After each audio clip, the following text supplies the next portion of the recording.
Depois de colocar o principal título dos X-Men em dia, vamos voltar a falar das aventuras dos Marauders.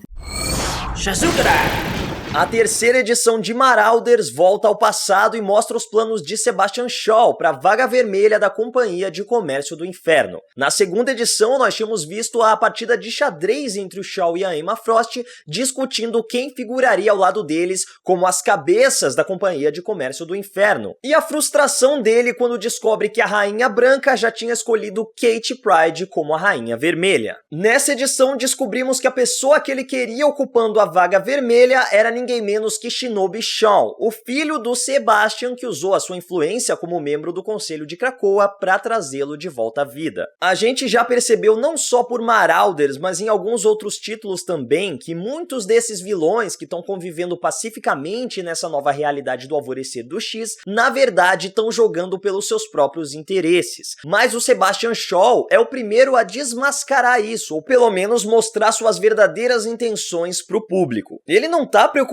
com o filho, não queria trazer o Shinobi de volta para que ele pudesse aproveitar essa nova realidade mutante e nem mesmo estava preocupado em manter a linhagem Shaw viva. O que ele queria era mais um aliado para ganhar mais influência no Conselho de Krakoa. E por mais que a Emma e a Kate fiquem frustrando os planos dele, ele continua fazendo seus movimentos em busca de poder. Assim, o Shinobi não é coroado o Rei Vermelho, mas se torna o Bispo Negro do seu pai. E através das páginas de informação da revista, descobrimos que a Kate Pryde também está atrás do seu bispo, e ela quer ninguém menos que Lucas Bishop, apesar dele não parecer nada interessado na vaga. O interessante dessa revista é que a relação entre Shinobi e Sebastian sempre foi um tentando matar o outro. Tanto é que esse tema é discutido na conversa deles, mas no final da história, quando o filho pergunta ao pai como morreu, o Sebastian diz que a Kate e a Emma conspiraram para matá-lo. Na verdade, o que aconteceu é que lá em Uncanny X-Men, depois de ser ressuscitado pela Selene, o Shinobi se uniu ao seu grupo, os Upstarts,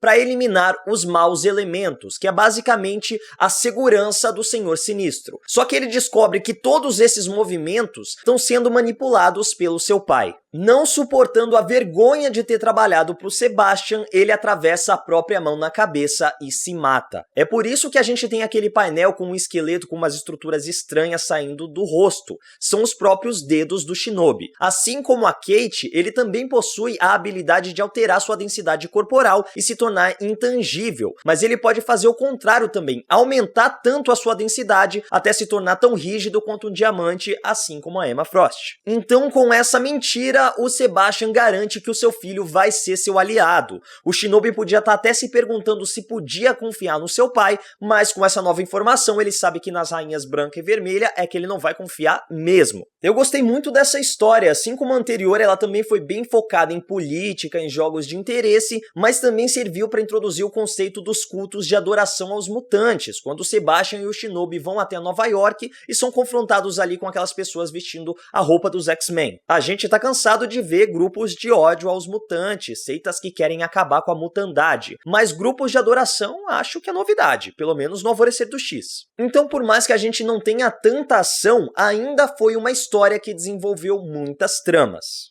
E se você ficou perdido com o Pyro meio doidão ali na ressurreição do Shinobi, lembre-se que essa edição se passa entre as histórias 1 e 2 de Marauders. É por isso que o Pyro não tá com o rosto tatuado e tá completamente bêbado. Ele foi ficar bêbado com o Wolverine depois que descobriu como foi trazido de volta à vida, já que se considera um experimento de laboratório e não tá nada feliz com isso. Até por isso também que o Pyro tá com esse comportamento tão extremo, de sempre tá muito louco, de tatuar o rosto, de não se importar nem mesmo com a morte, porque ele sabe que vai ser trazido de volta e de um jeito que ele não gosta. Enfim, essa história nos leva diretamente para Marauders 4, que começa com a Tempestade resgatando um grupo de mutantes brasileiros do exército. E eu até achei que a gente ia ver um pouco mais de foco na Tempestade, só que logo a trama volta para Lucas Bishop e Kate Pryde invadindo um prédio em Taipei. Tá faltando uma história da Tempestade, né? A Kate continua tentando convencer o Bishop a se tornar o seu bispo vermelho, mesmo enquanto eles vasculham o apartamento de Lin e Chen Zhao. Pra quem não se lembra, Chen Zhao é aquela mulher que apareceu na primeira edição de Marauders comandando um culto anti-Krakoa, já que estava dizendo que os mutantes tinham sequestrado o seu marido. Justamente por isso, os Marauders vão até o apartamento dela procurar alguma pista. Mas eles não encontram só uma pista, mas o próprio Lin Zhao trancado em um cofre. O que acontece é que o Lin se tornou um adorador dos mutantes, diferente da sua esposa.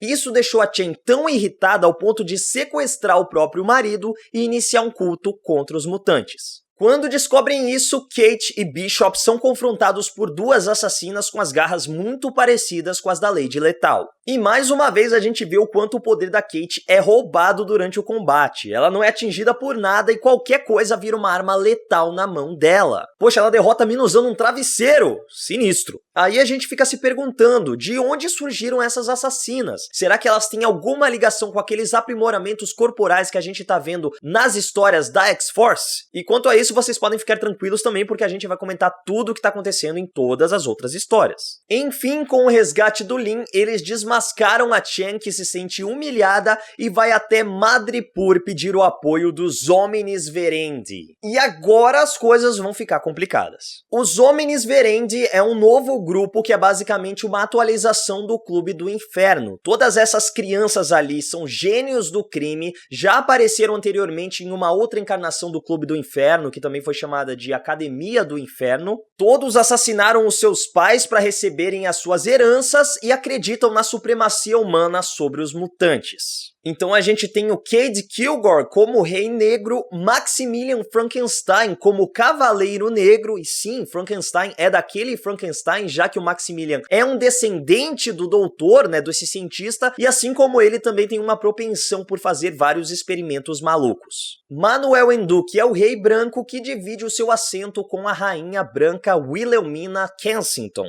provavelmente a mais sádica e violenta do grupo. E é ela quem convida a Chen Zhao para se tornar a sua Bispa Branca. Eu confesso que estava achando essa edição meio morna, meio indo para lugar nenhum, porque quando a gente para pensar, ela só serviu para apresentar mais um pouco desses conceitos de que tem gente que adora os mutantes, tem gente que continua odiando os mutantes, e tinham desmantelado o culto da Chen Zhao. Mas esse final serviu pra gente ver esses personagens retornando, porque eles já tinham sido capturados e tinham sido abraçados pelo X-Men numa tentativa de tipo, essas crianças, elas têm grande potencial, elas têm grandes poderes que podem ser usados pro bem. Só que essas crianças fugiram e só agora estão retornando, e a gente vê que elas voltaram pra causar. O que nos leva pra Marauder 5. Tem muita coisa pra gente comentar hoje. Essa história começa com um diálogo entre Bob Drake, o Homem de Gelo, e Christian Frost, o irmão da Emma Frost, que também é um mutante. Ele tem a capacidade de manipular energia astral. A gente percebe que o Christian quer o Homem de Gelo ao seu lado como membro da sua tripulação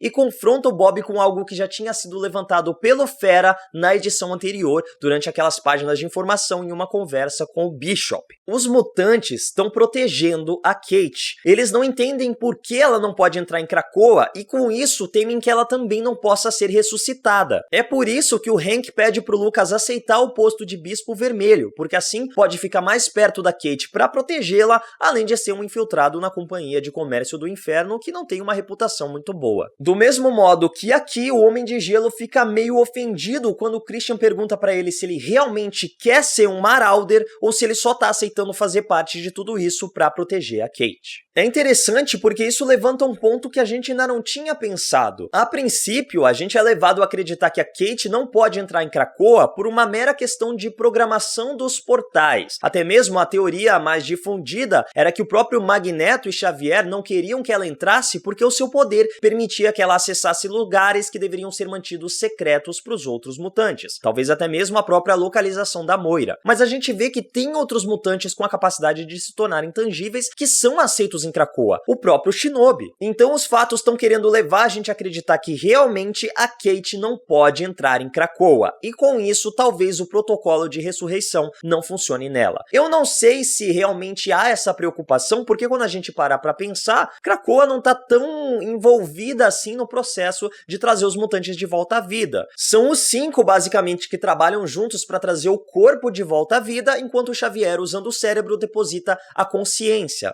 Então, a participação de Krakoa é basicamente fornecer o lugar para o corpo se desenvolver. Não sei se eles podem fazer isso em outro lugar, por exemplo, na Ilha M, onde a gente vê a Kate indo em uma outra história que a gente já vai comentar, ou qualquer outro lugar. Não sei se esse protocolo de ressurreição realmente não funcionaria com a Kate. Mas por que a gente tá falando disso? Já que a gente chega lá. A história continua mostrando uma reunião da Companhia de Comércio do Inferno decidindo qual navio vai realizar tal entrega. O Sebastian sugere que os Marauders devam fazer uma entrega em Madripoor, mas é claro que a Emma e a Kate ficam contra o Rei Negro só pra dar uma cutucada nele. É interessante a gente ver como as duas rainhas estão unidas. A Kate e a Emma sempre se desentenderam muito ao longo das histórias dos X-Men. Sempre foi uma relação de fazer as pazes, brigar de novo. Só que nos últimos anos dá pra gente ver muito uma evolução da Kate, que tá aceitando deixar as diferenças de lado para que elas se tornem verdadeiramente amigas. E é uma amizade que tá funcionando muito bem. A Emma tá sempre ganhando muito destaque nessas histórias dos X-Men por ser uma personagem convivendo com todo mundo. Então,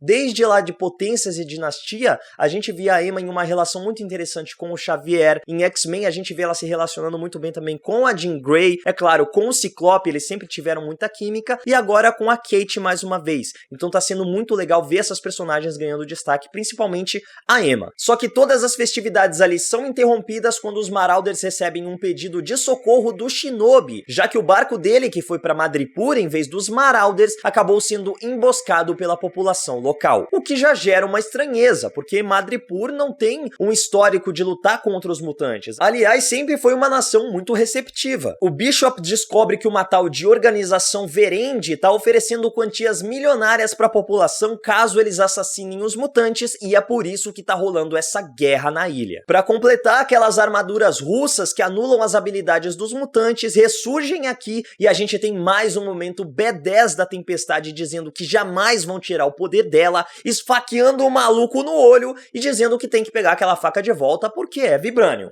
De novo, a gente precisa de uma história focada na Tempestade. Aliás, como tá a relação dela com Wakanda, né? Ela tem uma faca de Vibranium. Será que é uma lembrança? Será que é um presente? Será que tem mais alguma coisa nessa história? A gente quase tem uma batida de navios quando a Kate chega ao local com o Marauder e o navio vai em direção a ela. Se não fosse os poderes da Kate Pryde, isso teria dado muito ruim. Só que mesmo usando suas habilidades para impedir o desastre, o navio é invadido pelo Monge do Ódio e o Executor X. Rapaz, quem não acompanha as histórias dos X-Men tá completamente perdido nessa hora. O Executor X é um agente federal cujo parceiro também trabalhava secretamente para os X-Men. Quando seu parceiro foi morto em circunstâncias misteriosas, ele chegou à conclusão de que os mutantes o traíram e o assassinaram, e assim se tornou o Executor X para levar justiça aos X-Men. Já o Monge do Ódio é um maluco que acredita na soberania humana e quer eliminar os mutantes a qualquer custo. Vários personagens já usaram essa identidade, mas a história do personagem é tão maluca que o primeiro Monge do Ódio era um clone do Hitler.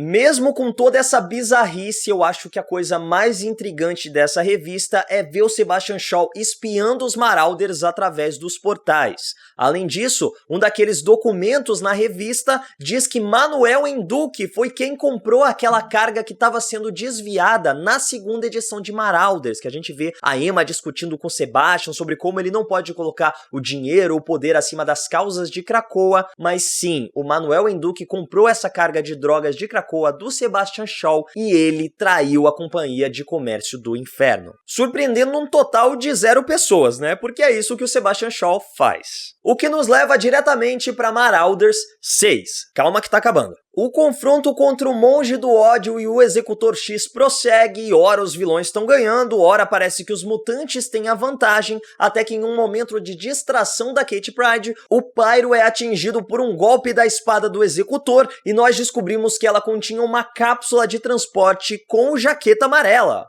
Ô louco, os Omniverendi aí estão comprando os vilão tudo. Com isso, eles têm um espião infiltrado diretamente no grupo, tendo acesso a todos os planos dos Marauders e estando sempre um passo à frente. Acho que isso aí vai ser bem interessante pra história. Só que eu fico pensando, e se o Pyro tentar atravessar um portal e ir pra Krakoa? O Jaqueta Amarela não é um mutante. E aí?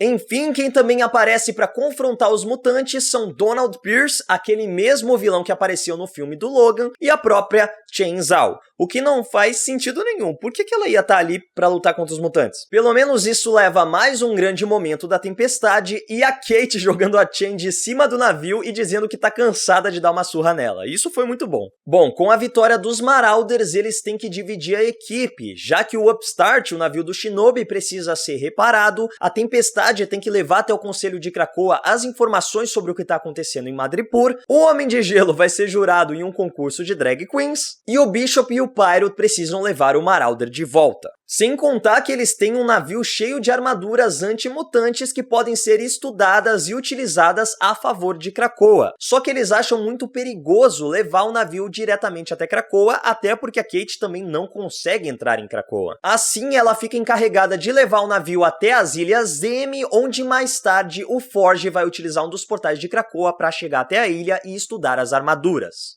Só que no caminho, Sebastian Shaw surge para revelar o seu plano. Primeiro, ele se livra do Lockheed, prendendo ele numa rede e jogando no mar. E depois, aprisiona Kate Pryde em umas raízes de Krakoa. Ele revela que pretende se livrar dela para conseguir a cadeira dela no Conselho de Krakoa e depois ainda vai se livrar da Emma Frost e assim conseguir exercer poder total dentro do Conselho. Nós ainda descobrimos que ele manipulou todos os eventos para que tudo acontecesse de acordo com o seu plano e inclusive já esperava que a Emma e a Kate ficassem contra ele e mandassem o navio do Shinobi para Madripoor. Ele também tirou a informação de que o protocolo de ressurreição podia não funcionar com ela do Christian Frost, mas eu não acho que o Frost está envolvido nesse plano também. Ele simplesmente, durante uma bebedeira ali, acabou entregando essa informação para o Shaw. De qualquer forma, ele destrói o navio, afundando Kate Pryde para sua aparente morte e ainda manda um hoje não no final. A gente pode até odiar o Sebastian Shaw,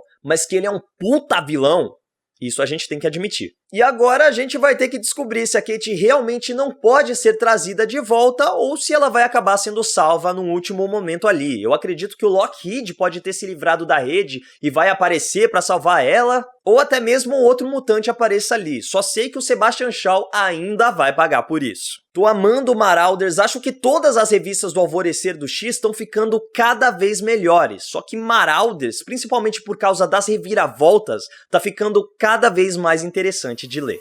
Ufa, acho que acabou. Essas foram as minhas impressões de Marauders até o momento. Comenta aí embaixo o que você tá achando, se você tá acompanhando todas as revistas, quais histórias você tá achando mais interessantes e aproveita para seguir a Legião dos Heróis nas nossas redes sociais e me segue lá no Instagram também, @MaidanLH. É isso, Legionários, e que a força esteja com vocês. Ufa, fica estranho, né? Pro público. Muita coisa. Ai, caramba, vou espirrar. É nóis. Eu confesso que tava achando essa edição meio... Porque quando a gente... Tô doido. Fui... Porque, não sei. Sei lá. Foi muito. Acho que acabou.